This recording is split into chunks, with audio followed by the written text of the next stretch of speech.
Joe Biden is facing intense scrutiny for behavior that he has been exhibiting in public, including on the world's largest stage, for the past 40 years. If I didn't know any better, I would say that maybe this is just a cynical attack. But what do I know? We will analyze Joe Biden's #MeToo moment. Then AOC hits primetime on left-wing cable news, and a New York Times columnist dumps his girlfriend because she's white. I'm Michael Knowles, and this is The Michael Knowles Show.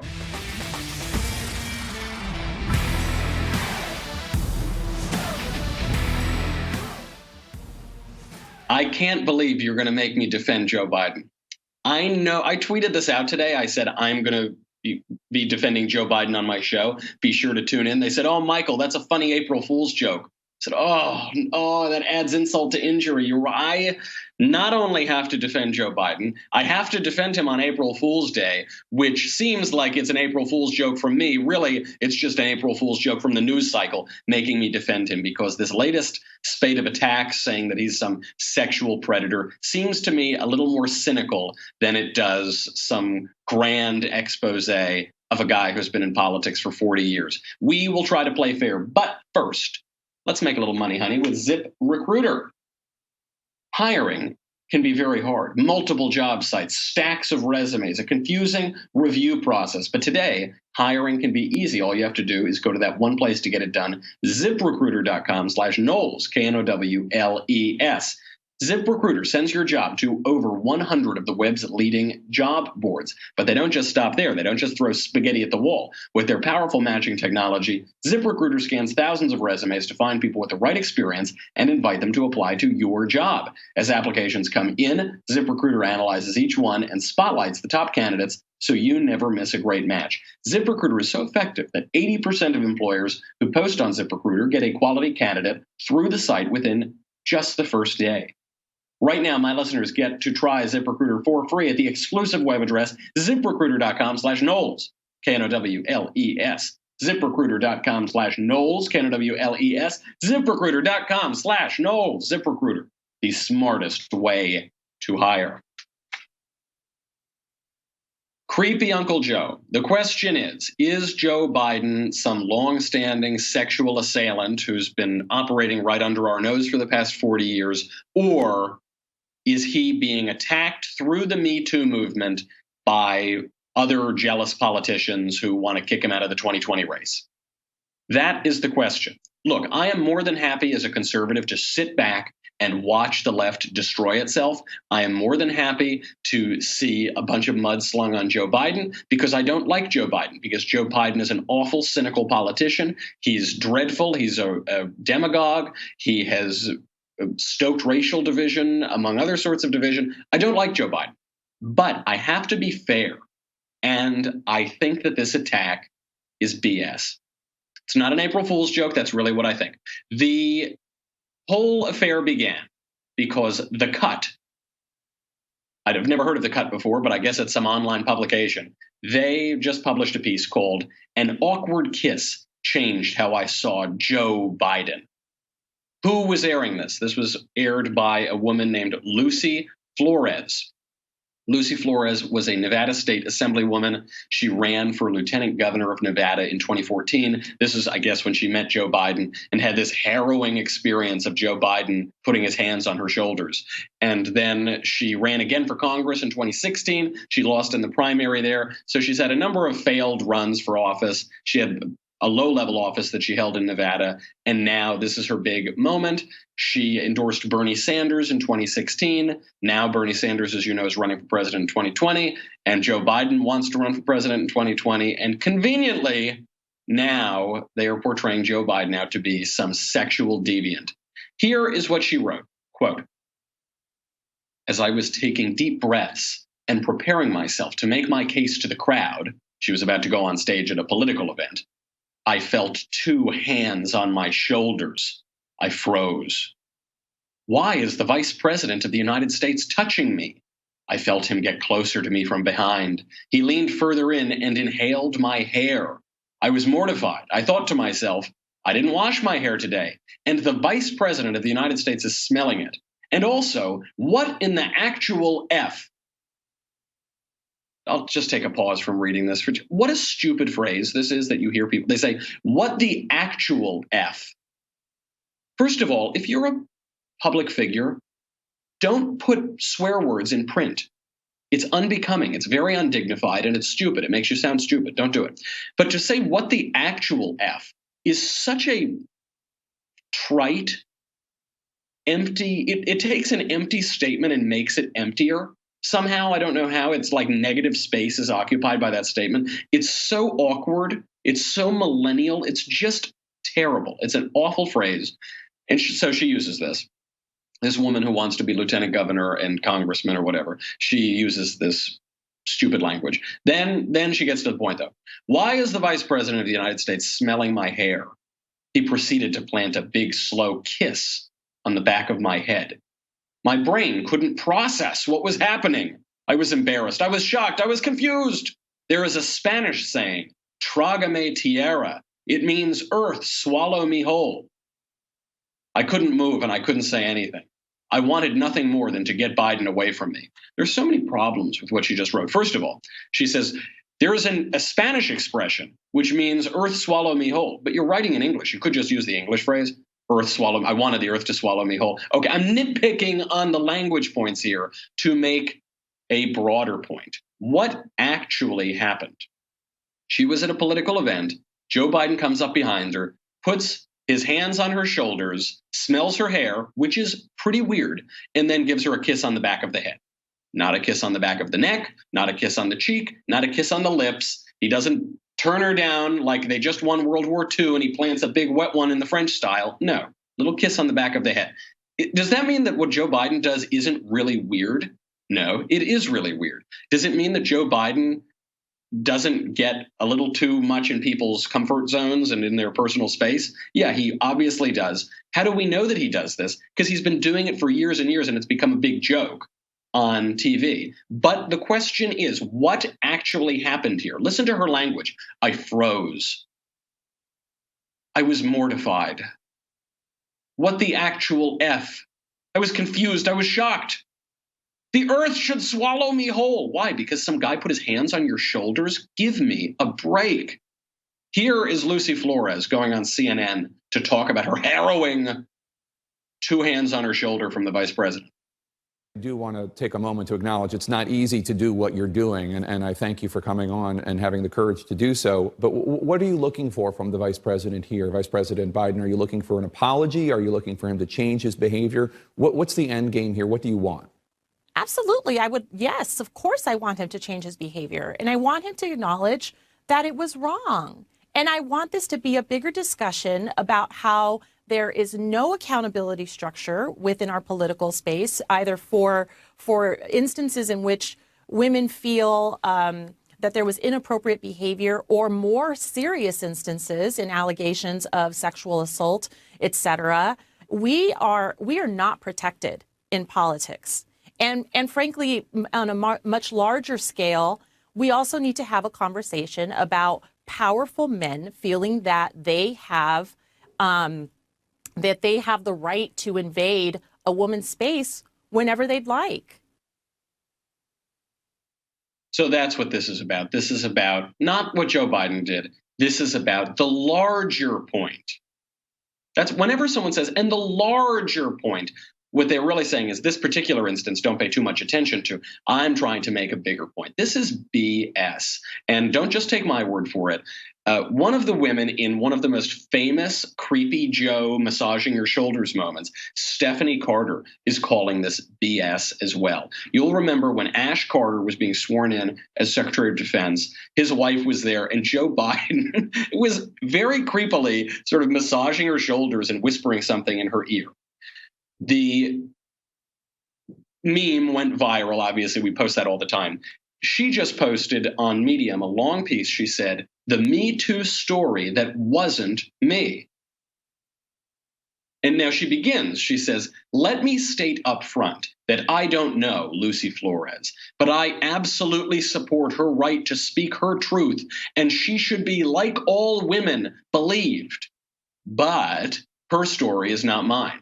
So here on the one hand, she says, she's a woman, so this woman has to be believed because she's a woman. Women can't lie. They're not biologically capable of it. How on earth could a woman lie? She would have to say something dishonest in order to lie. Women can't do that. So she should be believed. She's completely right, but her story's total BS. And then she goes on to explain why it's BS. So Stephanie Carter is explaining this moment here. She says, by the time then Vice President Biden had arrived, he could sense I was uncharacteristically nervous and quickly gave me a hug. After the swearing in, as Ash was giving remarks, he leaned in to tell me, thank you for letting him do this, and kept his hands on my shoulders as a means of offering his support. But a still shot taken from a video, misleadingly extracted from what was a longer moment between close friends, sent out in a snarky tweet, came to be the lasting image of the day. Stephanie Carter is not the only woman defending Joe Biden. Here's Mika Brzezinski defending Joe Biden as well on Morning Joe. I don't. Is it an assault? I'm not sure what she was describing. So we'll listen and try and understand where this conversation goes from here. There's a lot of things I know about Joe Biden. I've known him for a long time. He is extremely affectionate, extremely flirtatious in a completely safe way. I am sure that somebody can misconstrue something he's done, but as much as I can know what's in anyone's heart, I don't think that there's a bad intent on his part at all. And I read the account, and I was like, yeah, that's Joe Biden, but never thought for a second that he meant anything from it except to be nice, to be kind. So she's defending him, and now I get why conservatives want to pounce on the Joe Biden story, because Joe Biden is a jerk, because there's a total double standard. Imagine if a Republican politician was massaging girls' shoulders and smelling their hair and stuff at campaign stops. The guy would be crucified in the mainstream media. But because Joe Biden is Joe Biden and because he's a Democrat, Mika Brzezinski says, oh, he's a great guy. The Washington Post says he's a nice guy. The Washington Post headline on this was, quote, Joe Biden's affectionate physical style with women comes under scrutiny.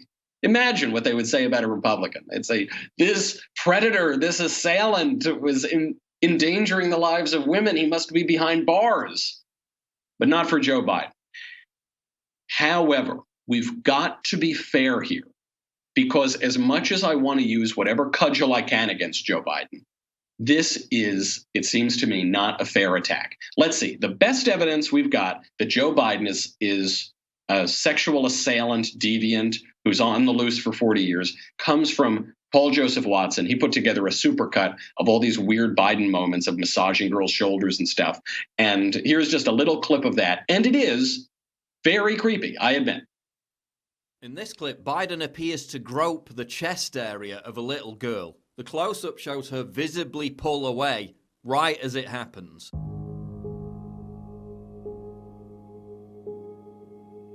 But I'm sure that's completely normal. Biden seems to have a thing for touching, smelling, and stroking girls' hair, as seen in this clip.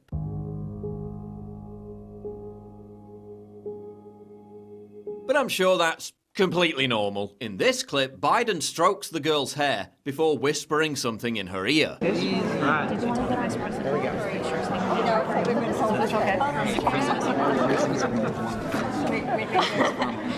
He then asks for a picture with the girl alone. Can I go with just alone? Senator Jim Risch then says, Dad's going to stand pretty close. Dad's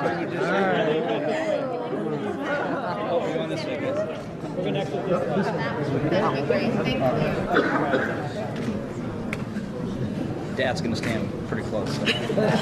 Biden appears to tell the girl, quote, if I was young. By the way, if I were young, I'd choose partners. Okay, that's the clip. Admittedly, it's weird behavior that is no longer acceptable on campaign trails or elsewhere. However, the question is Joe Biden a sexual predator, or is Joe Biden an overly flirtatious, kind of weird, awkward, somewhat creepy politician? It's one of those two. I think the evidence is pretty clear that it is the latter. Here's why. How many politicians have sex scandals? How many have mistresses, illegitimate kids? They're Elliot Spitzer going to $15,000 hookers every night. Bill Clinton obviously sleeping with every woman under the sun. All those guys have had long sex scandal histories. What do we know from Joe Biden? Have we heard of massive Joe Biden sex scandals? Have we heard of Joe Biden going to hookers up in Albany like Elliot Spitzer? Have we heard of Joe Biden sneaking around the White House and bagging interns and, any of those things? No, we haven't. All of the evidence that Joe Biden is some sexual deviant is because on camera during political events, he is grabbing girls' hair, not ripping it, but massaging girls' hair, smelling their hair, hugging them. I don't know. That's the. If Joe Biden were some crazy sexual predator deviant, would he be doing all of these things on cameras, on C-SPAN all of the time? If he thought that he were doing some sort of deviant behavior, don't you think he might have said, hey, maybe we'll get the C-SPAN cameras off before I kiss a girl on the back of the head or something? And if there was that image or that part of Paul Joseph Watson's video where he's talking to the teenage girl, the daughter of the senator, and he says, if I were a younger man, I want to get a picture with you. Is he really saying I want to date a 16-year-old?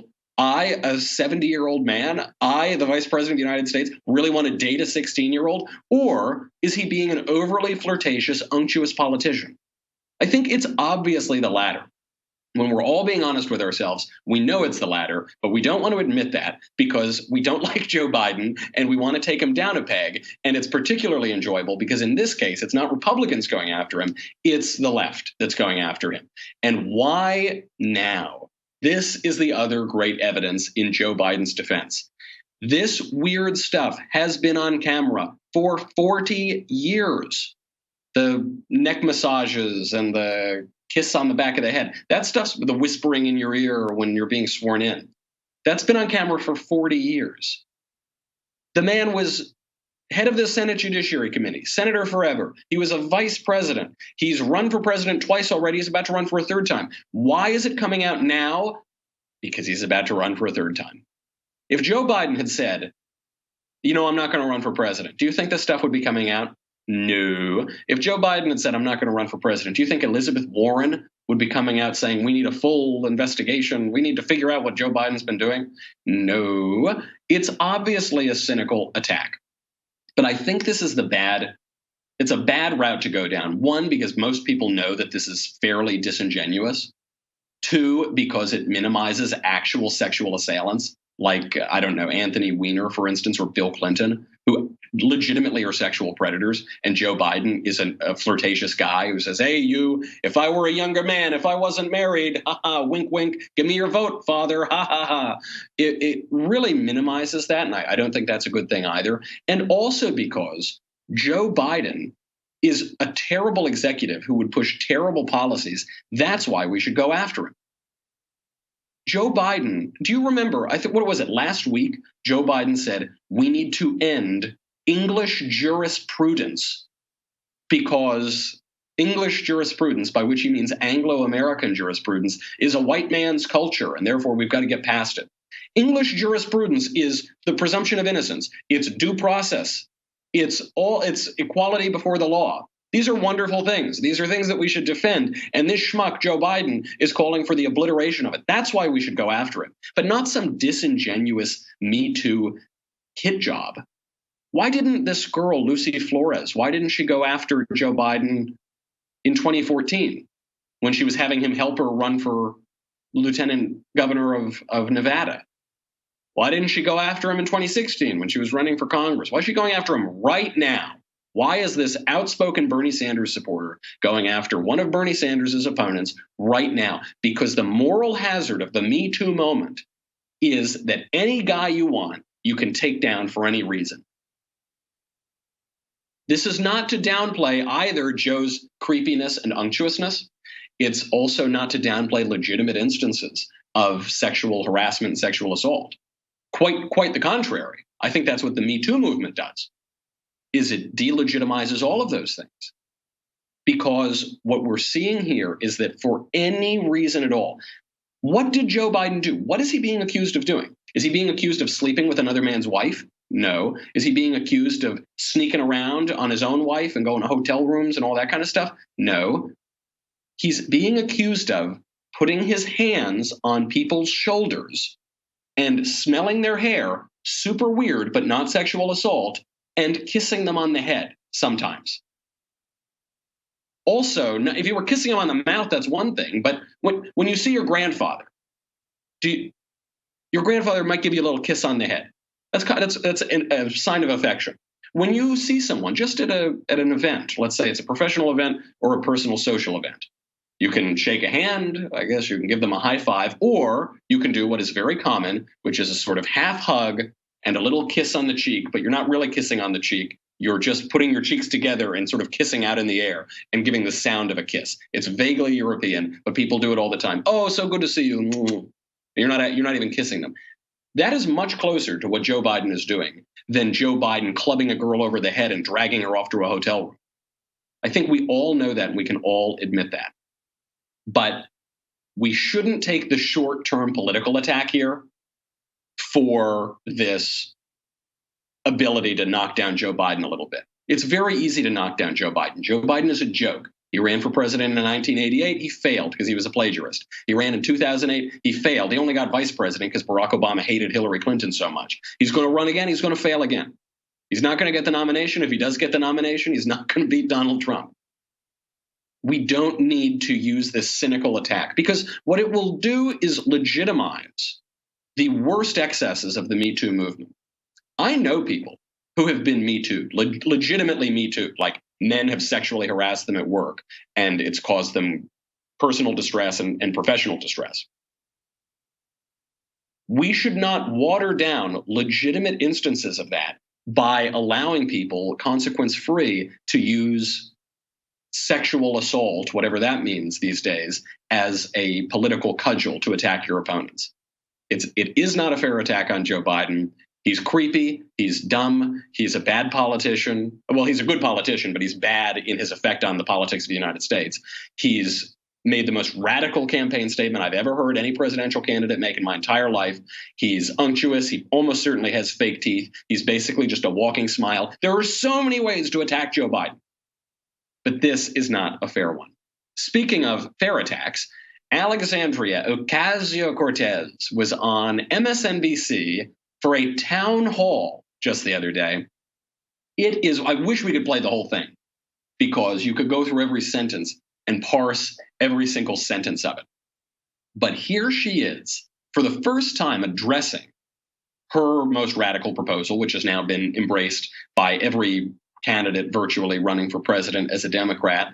It is being co-sponsored by every Senate Democrat who's running for president, and yet not a single person in the Senate voted for the Green New Deal, and she encouraged them not to. She's got a lot of splaining to do. Here is Alexandria Ocasio-Cortez trying to explain the bungled rollout of her signature policy proposal.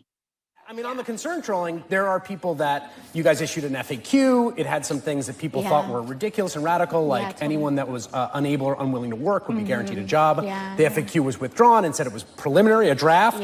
There was a lot of fight about that. Like, do you think you guys rolled it out the right way? Did you bring it any on yourself? What I will say is that I definitely had a staffer that had a very bad day at work, and did release a working draft early. So I get that that's what they're seizing on. But really what we need to do is have a serious conversation. And even in those draft versions, what they were talking about is really about the fact that we need to innovate on our technology. You know, obviously, like I had a staffer, release a document that talked about cow flatulence, but which is an issue. I just want to say. That's your explanation? A staffer had a bad day at work and released your signature policy proposal, which you admittedly wrote, and then you guys touted it for several days, and then you walked it back? That's a low-level staffer? Give me a break. That's weak sauce even when it's true. This obviously is not true, because is she saying, I oppose the Green New Deal now? She's saying that there was draft legislation that they had been writing, and then a staffer had a bad day at work and released it. First of all, what does that mean, a bad day at work? He was really angry at AOC, so he released her stupid policy proposal? Or he had a bad day by definition because he accidentally released this, and then they just all accidentally touted it for several days and weeks before they had to walk it back accidentally? That was the bad day? What was the bad day that makes you release on multiple platforms your signature policy proposal that you've been talking about for weeks, that you wrote? Pretty weak sauce. But then the second question, which a legitimate journalist would have asked her, obviously she was talking to Chris Hayes, so that wasn't going to happen, but a real journalist would have asked her, okay, a staffer released this proposal for the Green New Deal. You now apparently are upset about that. Do you oppose the draft legislation of the Green New Deal? Do you, what specifically do you oppose in the draft legislation? Because she's saying, oh, yes, no, it was draft. It was a staffer that released it. No. Say, okay, well, let's just go through it. Do you still believe that the world is going to end in 12 years? Well, yes. Do you still believe that we need to eliminate 88% of American energy? Well, yes. Do you still believe that we need to destroy or retrofit every building in the entire country? Well, yes. Do you still believe? Do you still believe? Do you still believe? And she'll say yes to everything. Or she'll say no, of course not. But either way, you can't blame it on a low-level staffer. We're talking about the ideas themselves. And she actually doubles down on one of the ideas in the interview. Says, AOC, is the world going to end in 12 years? But climate change is different because we have an expiration date. And the IPCC report says we've got 12 years to turn it around. 12 years. So my concern is that we are going to be the frog in the pot of boiling water. And we are going to debate and debate and debate and debate and debate. And then when we actually finally pass something, it is a wimpy carbon tax and our kids are doomed. The threshold now is, we got 12 years to cut emissions in half. And if you want to jump into that debate, great. That's what the debate is. Like, that's the debate. You want to get in the pool, then get in the pool, and we'll have a debate. Wait. AOC is just saying that now we are going to die in 12 years. The UN says it. We're all going to die. We're the frog in the water. And we need to pass major sweeping legislation now. And her fear is that debate will take too long and will water down the legislation so that we won't be able to save the planet. But just last week, Mitch McConnell put up for a vote the Green New Deal as she wrote it. Not one jot or tittle did he change. The full sweeping proposal, no debate. And what did AOC say? She said, we need debate. We need to have a real debate. She says perfectly opposite things about precisely the same thing days apart with no consequence whatsoever. So a real journalist, again, obviously, Chris Hayes, so not going to get it. But a real journalist would say, AOC, if you're afraid that we'll have too much debate and that will take too long and water down the legislation, then how come last week you urged your Senate colleagues to not vote for the legislation precisely because we need more debate on it? Can you explain that? And she would say, why didn't you vote? Why didn't you vote?